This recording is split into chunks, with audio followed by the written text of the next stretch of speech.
AD at Lebron napakalungkot, D'Lo nagkalat kaya nahiya, nagsolo na lang at Charles Barkley may matinding banat sa Lakers. Yan ang pag-uusapan natin pero bago yan paki-like mo naman ang ating video. Simula pa lang ng laro ay kitang-kita na napaka-agresibo ng Lakers. Gumawa agad sila ng 8-0 run kaya naman napa-timeout ng maaga ang Nuggets. After timeout ay bumanat ng isang 3-pointer itong si Michael Porter Jr. pero hanip talaga si Anthony Davis, nangangalabaw. Samahan pa yan ng isang hammer dunk nitong si LeBron James mula sa transition. 33-23 sa pagtatapos ng first quarter. Sa second quarter, patuloy pa rin ginagamit ni Coach Darvin Ham ang kanyang small ball lineup.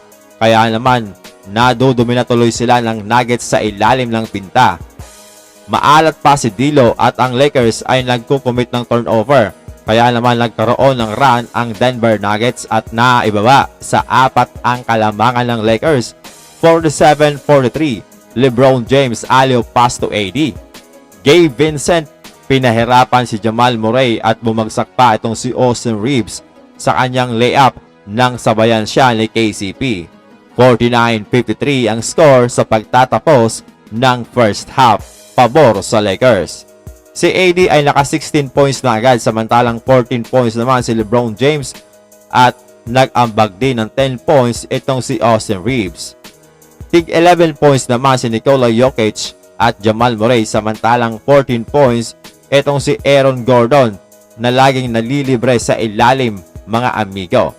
Nadadali ang Lakers sa rebounding, mga amigo, dahil may 25 na agad ang Denver Nuggets at 21 lamang para sa Lakers. Sabay, samahan pa ng 9 offensive rebounds para sa Nuggets na nagresulta sa 12 second chance points, mga amigo. Sa third quarter, dito na umarangkada ang Nuggets, umabot pa sa 12 points ang kalamangan nila. Buti na lang ay nakabawi si AD at naibaba sa 8 points ang kalamangan sa pagtatapos yan ng quarter na to, 83-75. Sa fourth and final quarter ay walang naging sagot ang Lakers at napakainit ang shooting nitong si Michael Porter Jr. Gumawa agad siya dito ng 10 points samantalang sa Lakers naman si LeBron James at Austin Reeves ang kumakayod na parehong may tig 10 points at si AD na wala ang touch, mga amigo. Gumawa lamang siya dito ng 3 points, 1 of 3 from the field.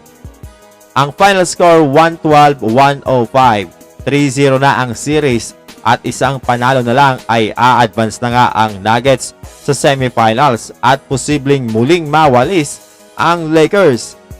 Ito na rin ang pang-11 straight losses ng Lakers dito sa kamay ng Nuggets at ayon sa history, wala pang nakakabalik sa playoffs na may 3-0 ang status. 4 na starter ng Nuggets ang umiscore ng 20 plus points samantalang sa Lakers ng una si Anthony Davis na may 33 points at 15 rebounds. Si LeBron ay gumawa din ng 26 points, 6 rebounds at 9 assists samantalang si Austin Reeves ay may 22 points. Muli naman nag-struggle si D'Lo na hindi man lang nakagawa ng score, 0 of 7 from the field at 0 of 6 from 3-point area. Nagbiro pa itong si Charles Barkley na akala niya daw nakarinig siya ng putok ng baril sa kanyang TV. Yun pala ay si D'Angelo Russell. Maging sa huddle, mga amigo ng Lakers ay ayaw makisama nitong si D'Lo. Nandoon siya sa gilid mag-isa, mga amigo. Makikita na rin na talagang malungkot ang duo ng Lakers na si Anthony Davis at LeBron James. Si Rui Hachimura na okay ang nilaro ng nakaraang playoffs ay hindi makatulong sa scoring ngayon.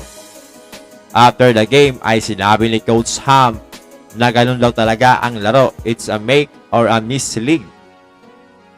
Ayon pa kay Barkley na wala daw o nasira na ang espiritu ng Los Angeles Lakers.